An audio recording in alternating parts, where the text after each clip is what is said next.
flooding. And so we've got, it's chaos there anyway, but I'm on a knee scooter because of my hurt foot.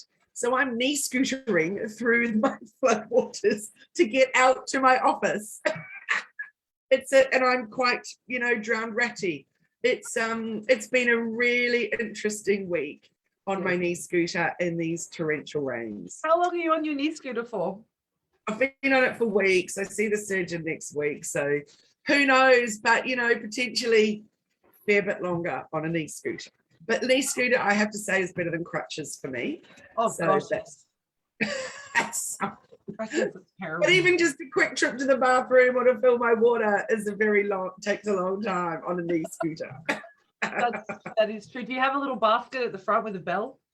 I do. I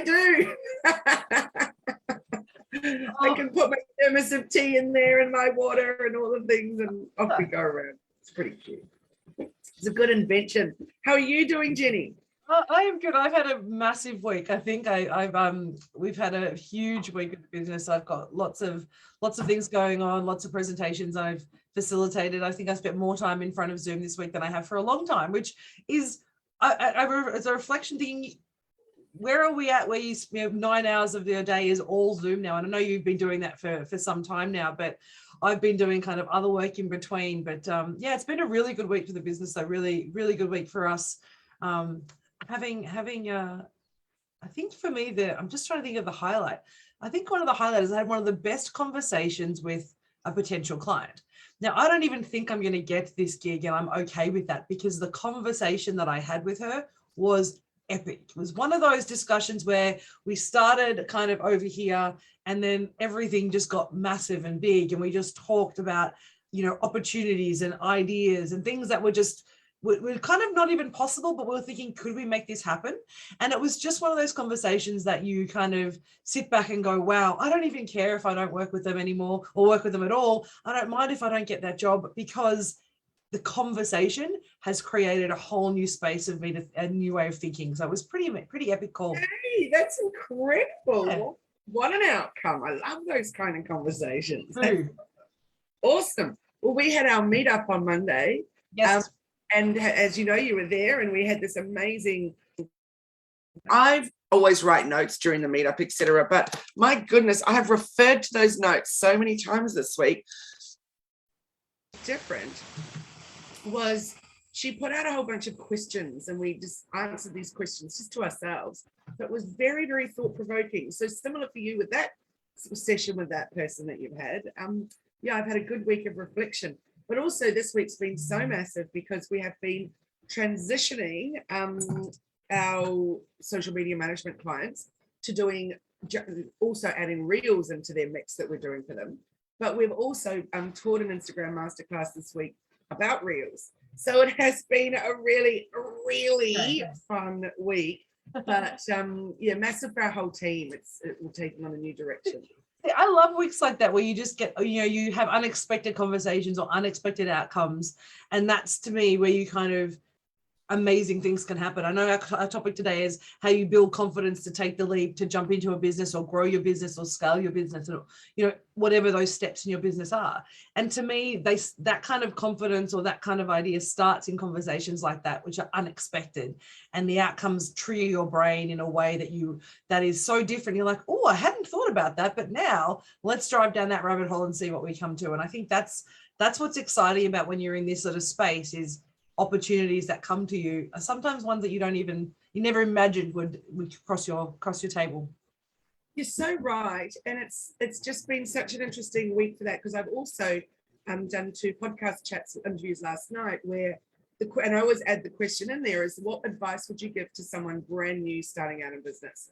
And so it's always fascinating hearing what people say about that. But one of them is the trust yourself, just trust what feels right, which I think was really good. And the other one was about, going out there and looking for someone that can help you on the journey, which is also another really, really great one. But for me, I've got this habit of jumping in and just going, boom, let's do it. So this has been a really interesting one for me with this whole Reels thing, for example, because I've sat with it for a couple of months and knew I needed to do it, but knew I didn't want to do it.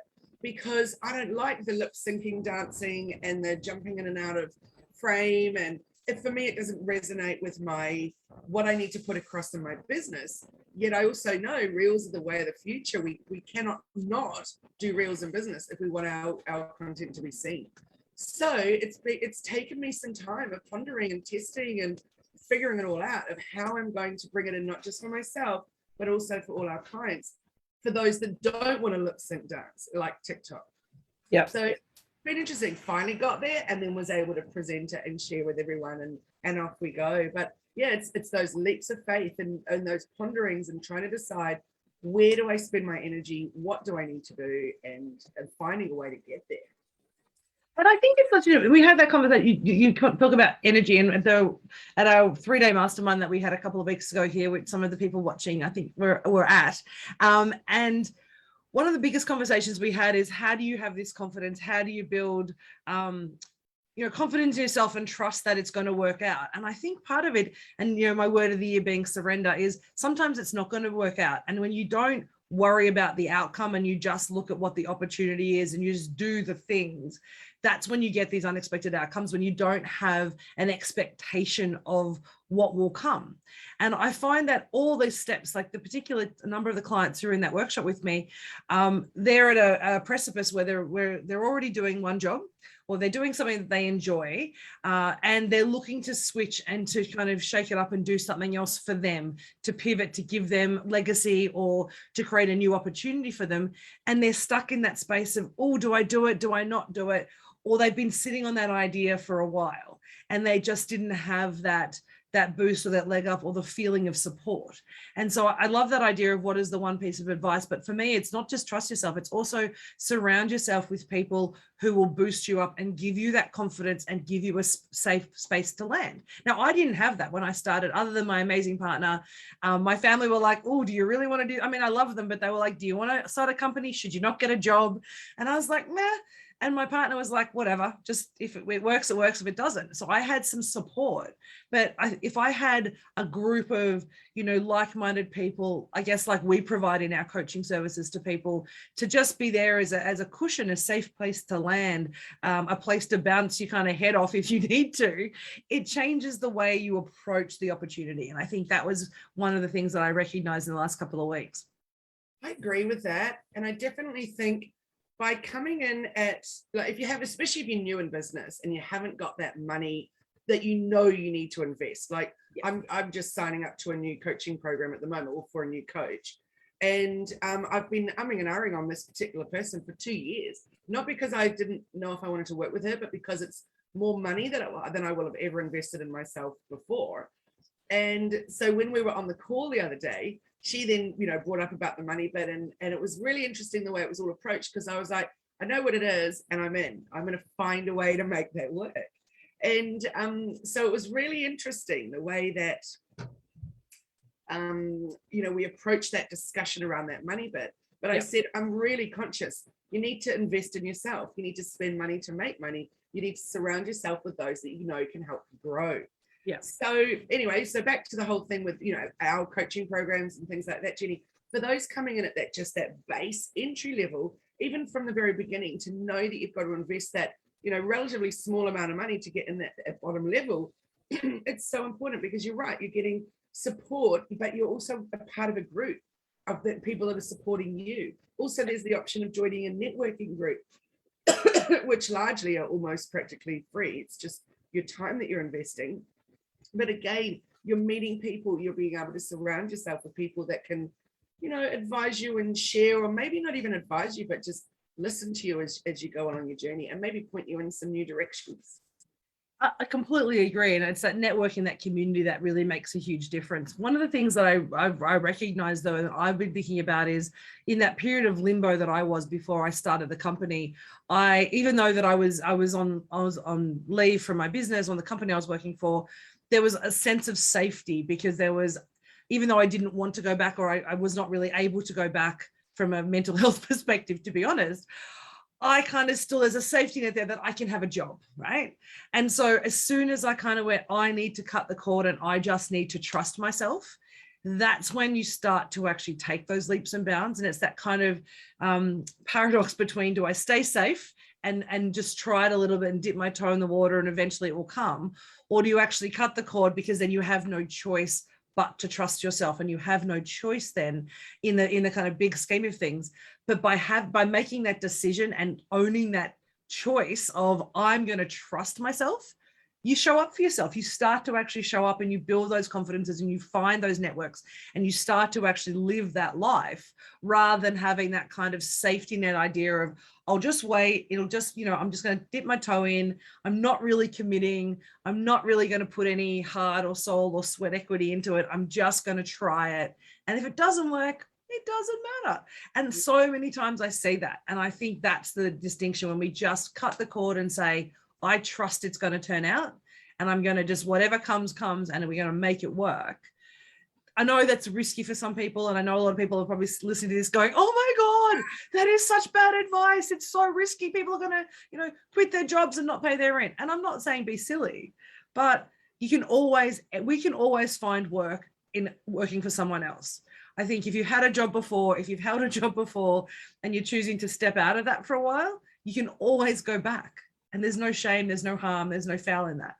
But I think that's the difference, is taking the risk for yourself is a huge opportunity to build confidence in yourself. Totally, it's sink or swim. So my thoughts around that is exactly the same as yours. If we have that backstop, we're not able to invest all the time that we need to in our business, but also then we don't have that bit of fear that motivates us or whatever, because we know we've always got that as a little comfy, cushion to fall into. But if we know we have no choice but to make it work, and we work so hard to actually pull these things off, then I know for me in my whole life, really, I've just gone, I'm going to make this work. Boom, let's do it, and go and put all my everything into it until it actually does work. And you know what? You're right. We can always go and stack shelves at Woolies if we need to, if it doesn't work out. Or if we suddenly give it a year and find, I actually need some more money and I can't just get to that next level at the moment, go stack shelves at Woolies to bring the money in to be able to get that coach. Yeah. Because as you and I both know, our businesses have boomed because we're always, we're coaching each other, but we're also looking for new coaches to work with.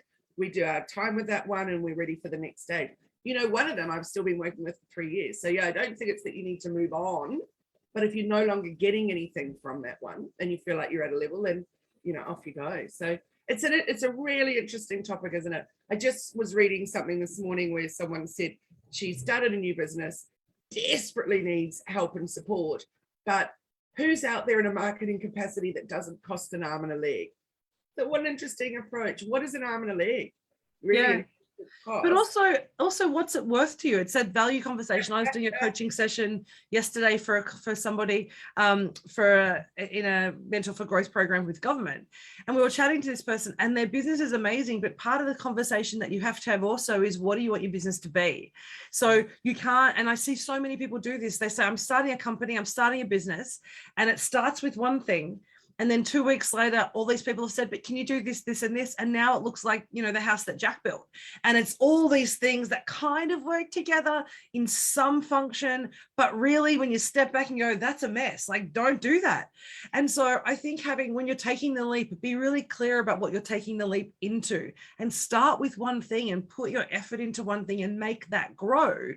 And then if you want to expand, go, how does this fit that niche? How does this fit this idea? Or do I need to no longer be in this space? And in fact, I thought I wanted to be, a juggler, but I want to be a trapeze artist. So I'm going to pivot and become that. And that's okay.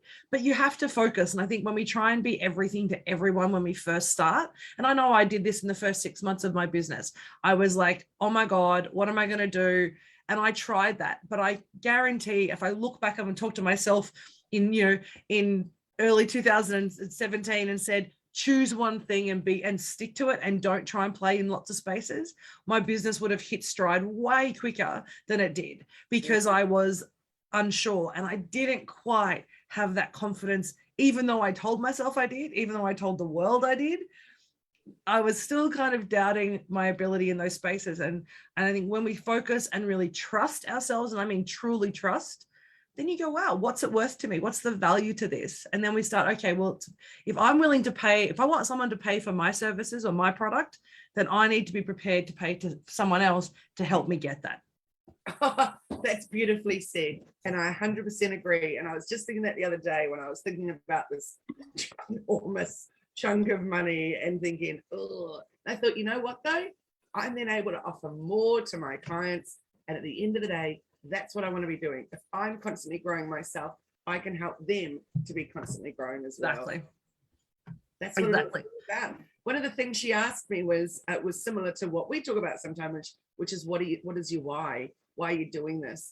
Yeah. And I thought, good on you. I don't often ask that in a discovery call, and I just loved it. I thought, I'm going to add that one in because I think it's really important to get a really good grounding or a good, and a lot of people don't even know what their why is. So that's an interesting one, isn't it? It is, and I mean, when I talk about, well, I know you've done our workshop, the workshops with me in the retreat and the programs with me as well. But one of the conversations around that clarity piece of what sandpit do you want to play in? What do you want to build in that sandpit? What is it going to look like? Helps you understand not only are you in the right sandpit, but do you have the right sand? And I think sometimes we forget we can play in a space and go, oh yeah, I can go do that. And then you start playing in that and you're like, this does not feel right. It's not quite right. And that's often because you don't really know what you want to do. You haven't really thought about, you've just got this idea of a business, which is cool and probably worthwhile. And someone said they'll pay you for it, but you haven't got clarity about that, that passion, that burning desire to say, I want to help change the world, create impact, serve, provide this service, fill this gap. And it doesn't even have to be, if you're not really a heart-centered kind of, really emotional, values-driven person, and that's cool. But then it needs to be, there still needs to be a reason. Like there's still going to be a reason. I want to own a business so I can make bucket loads of money. That is cool. How are we going to help you do that? You want to start a business to create, change in the world? That's awesome. What does that look like? But you need to know what that first statement is as to what you're doing, because otherwise, what are you actually working for? And how do you know when you get there? And how do you know if the structure is going to serve you doing that? Dead right. And then I think that second piece then is who. So who do you want to work with? What are the types of people? So working on those, I call them customer avatars, people call them buyer personas or whatever it is you want to call them. But who is it that you want to work with or who do you want to serve? And then you can figure out, where do I go and find those people? And so, everyone is not an answer. Yeah, that's right. Just everybody's not an answer. Even with, we both work with the amazing Brenda, right? From Hand of Curtains and Blinds in Casino. So, thank you. Brenda doesn't want to work with everybody. She wants to work with people who love craft, who want to have their house look amazing in the particular region. She's got her footprint set out. She's not making curtains for somebody in Sydney. She's not making curtains for people in Brisbane. It's a very specific group of people that she wants to work with. She knows what that looks like, and her stories are set up to serve her community and the people within that community as well. And then her online website is the separate piece, but her face-to-face business has a very clear market and it works well. And she's been in business and she's doing well because she knows how to serve that client. That's so right. She's staying in her lane. She knows her niche and she's doing it really well. Exactly. And that was cute that we were just having a stumble over the name because she's just evolved her new name. I know. I'm so sorry, Brent. My brain's like, ah. I know the hand a bit. It's just a bit after. Well, I think it's amazing that she knew that going from the name Brenda's Curtains was limiting, that you can't sell Brenda's Curtains in the future, etc. But also curtains doesn't tell you about all the other amazing things that she does. So that slow, long transition to a new name that resonates better with her, but also brings in the word crafts as well, is really important. Clearly, it's important for SEO and everything too. Definitely. But it makes it clearer what she's offering. So a very clever transition, I think, and I think so too. But that's an interesting point though, isn't it? Because when we talk about confidence to leap into business and start a business, you also need to have confidence in yourself when you want to pivot and when you recognize that the lane you're playing in may not be your lane. And so every time you're going through a change in your business, it's essentially reinventing the business on some level, whether it's from a marketing perspective, whether it's a structural perspective, or whether it's actually what you're serving your clients with and how you're actually delivering that from an operations perspective. Every time you go through a growth phase or a pivot, you essentially need to have confidence and understanding as to why you're doing that. So you're actually developing trust in yourself again. So it's not just have trust, have confidence at the start and be like, yes, I got this. It's actually continually developing that in different ways and playing with that muscle as your business grows. And sometimes I think people go, yeah, I'm going to come in and in 20 years time, I'm going to leave this business and it will be successful. But you've probably had 5 or 6 life cycles of your business in that period of time. You've probably served so many different clients, or you've given them different products, or the way you've done it has changed to enable you to still be there in 20 years time. Yeah, isn't that the truth? My goodness. If we don't evolve too, then where are we? What are we doing? Like, look at all the biggest companies that it's very rare. Let's look at Coca-Cola, for example. Their logo stayed the same. The can, I was going to say the can size has stayed the same, but even that hasn't because it's evolved over time. But their look has stayed the same. But then they brought in vanilla Coke and Diet Coke and this Coke and that Coke. And then they I think there was that green Coke, and I think that's gone now. That was like the stevia Coke. They were trying to be natural and healthy, but Coke never will be. So, keep playing in your lane, guys. Don't try and go off in that direction. But it's interesting because they didn't deviate from who they were, but they continue to evolve and grow as the people around them, as the world, as society changed and grew. And then really another really good example, I think, of that growth and that recognition of the lane is Red Rooster. I don't know if you've got Red Rooster down where you are, but Red Rooster, who's been around forever, and their marketing plan, I remember having this conversation many, many years ago, similar to Pizza Hut, was let's find where McDonald's is going and we put a Pizza Hut or Red Rooster next to it, because they've done all the research as to the target market, same family restaurant, same target market. So you'll generally find a Hungry Jack's, McDonald's, or Red Rooster in a very similar environment because their target market is the same, families, particular type of, particular demographic. But what Red Rooster's done, they've just pivoted, because Red Rooster's always been that kind of, I guess, has an older brand. So they've changed the logo and the brand, and their ads now talk about the other fried chicken, and they're using the same brand, the same very similar logos, and it's not directly competing with Kentucky Fried Chicken, but when you look at it, you're like, oh, they're bringing in the fried chicken element, the way the images are done, because they've recognized that their lane is here, but they've been moving into this other lane because that's where the business needs to go, and they've pivoted their brand to actually match the target market. And it's been a very clever adjustment, but that would have been you imagine that conversation internally about a brand that's been around for probably 25 years, a logo that's been around that long, and they've completely pivoted the way they're showing up to market. The amount of confidence and the leap of faith that they've done, sure, supported by a hell of a lot of research and market demographics and all that other stuff that you need to do. But that change is a really bold and brave move to say, we're going to try this new way of looking, and we're kind of throwing everything into it. It's not a little change. It's not a look, we'll just change one store and see how we go. It was a let's redo the branding.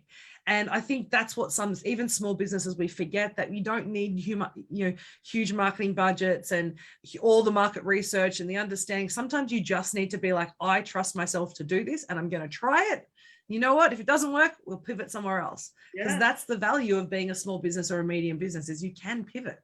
Yeah, absolutely. So with the example with Brenda and Handmade Crafts and Curtains, is that the branding changed long before the business name changed. And I thought that was really clever. So she changed the branding initially. So people started getting ready for it, or getting used to a different look, but nothing else changed at all. Well, behind the scenes things are obviously, but then slowly. And then when she did her move to her new space, etc., that's when that name change happened. But the branding stayed the same. So it was very, very cleverly done. I was impressed. But I'd like to come back to this Red Rooster example too, because Jenny, I've lived in Australia on the North Coast here for 22 years. And I've lived in Australia for 25 years. And I have never in my life had Red Rooster. How's that? And there used to be a Red Rooster in Ballina, so not far from me, 20 minutes down the road. But about a year ago, or maybe 2 years ago, it changed to a Taco Bell. Yep. So where did Red Rooster go? I assumed Red Rooster had just gone by the wayside. Yep. So I didn't know anything about what you've just told me. So I'm going to go and investigate now because that's quite fascinating. But I think that was their recognition that their market that they were playing in, the space they're playing, was no longer working for them. It was no longer serving them. And so they've consolidated. But I kind of like the new branding. It's a little bit more funky. It's a bit it's not the traditional kind of old school, but it has a fun feel to it. Now, I probably had Red Rooster when we were kids. We used to always love the tender roast because it was the only place that did that. I don't think anyone else still does it. Pardon? Is it Australian? Is it Australian? I think so. Yeah, I think Red Rooster might be Australian. I'm not actually sure. I might have to look at that later. We'll have to investigate that. Someone tell us in the chat on Facebook if Red Rooster is Australian or not. But what was interesting is this choice and recognition that as your business evolves and changes, you need to actually keep having these leaps of faith, keep taking this opportunity to say, how do we need to change? Is it still working? Am I still clear on what we're doing? DJs have done it, Myer have done it. All the big companies in Australia have at some point or another recognized that their market is shifted and that they need to shift with it, or they need to either shift the business or the business closes. But I think there's having that confidence and trust in doing that. And I know we're talking about big companies here, but the same principle applies to every size company. There's a decision and some trust and confidence in what you're doing, how you show up, and clarity in what you're trying to achieve. And if you have that, then it doesn't matter whether you're small, large, or multinational, these changes can occur. I agree, and I know that we need to finish up, but I really want to bring up what you just said about clarity, because I think getting your message right, and that involves your branding, that involves your website, that involves everything about the way you present it forward. If you're not clear and not making it clear, then it's just confusing what you're actually all about. I'm thinking of a couple of people I know at the moment where I've known them in the space for a couple of years now, not working with me or anything, but just been watching them. And I still see some of their stuff on socials and think, what is it again that you actually do? I'm a little bit still confused. Yeah. So how about next week we have a chat about clarity? Love to. And how to know what is the answer to everything. Yeah. How do we make sure that what other people see is actually what we're trying to put out there and portray it? So, yeah, what do you think about that? That would be awesome. In fact, I just had a conversation similar to that with one of my clients this week. So definitely would love to talk about clarity and the importance. And I think that that piece that you said just then is focusing on and what I'm saying, what other people are receiving. So how accessible, how targeted is the information, and am I looking at it through my lens, or am I looking at it through my stakeholder and client lens? Because they're two different versions of clarity. Yes, and how we can find that out. So, some little tips that we can share on finding out. That sounds amazing. Next week, we're talking about clarity. Very good. Well, let's end our live stream and press stop on the record, because we're now going to do our special coaching for those of you that are in the Zoom room with us, which I've been really enjoying doing that with you, Jenny, and those that join us. It's so much fun. Thanks so much, everyone, for being here with us today for another episode of Bite-Sized Conversations. And Jenny, how can people get in touch with you? The easiest way to find us is Facebook or Insta on @ElephantInTheRoomAU. Type that into Google, Elephant in the Room AU, and you will come up and we'll find us. And yes, send us a note, send us a chat, reach out. And soon, as of March 24th, I think, you'll be elephantintheroom.au. I certainly will be, and I'm very excited about that change. That was a great chat with Brad from XY Zulu last week. I really enjoyed that. It was amazing. And how can people get hold of you?